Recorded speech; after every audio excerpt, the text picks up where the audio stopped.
നന്നായി വെട്ടി തിളപ്പിച്ചിട്ട് നമ്മൾ ചപ്പാത്തി മാവ് കുഴയ്ക്കുന്ന പോലെ അരിപ്പൊടി നമ്മളിങ്ങനെ കുഴച്ചെടുക്കണേ. പിന്നെ വേണ്ടത് അരമുറി തേങ്ങയാണ്.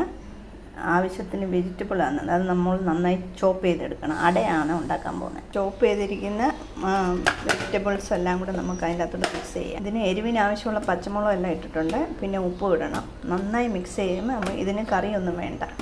മാവ് കുഴയ്ക്കുമ്പോൾ നമ്മൾ ഉപ്പിട്ടാണ് അതനുസരിച്ചുള്ള ഉപ്പേ പിന്നെ ഇട്ട് കൊടുക്കാവുള്ളേ. ഇനി കുഴച്ച് വെച്ചേക്കുന്ന മാവും കൂടെ അതിൻ്റെ അകത്ത് നന്നായി മിക്സ് ചെയ്യുക. നല്ല മിക്സിങ് ആയിരിക്കണം. നല്ലൊരു ടേസ്റ്റി ആയിട്ടുള്ളൊരു ബ്രേക്ക്ഫാസ്റ്റാണിത്. എല്ലാവർക്കും ഇഷ്ടപ്പെട്ടെങ്കിൽ ട്രൈ ചെയ്ത് നോക്കണം. ഇരുമ്പ് ചീഞ്ചട്ടി ചൂടാകുക. ഇങ്ങനെ ഒരു ഇത് എടുത്തിട്ട് കുറച്ച് വെക്കുക.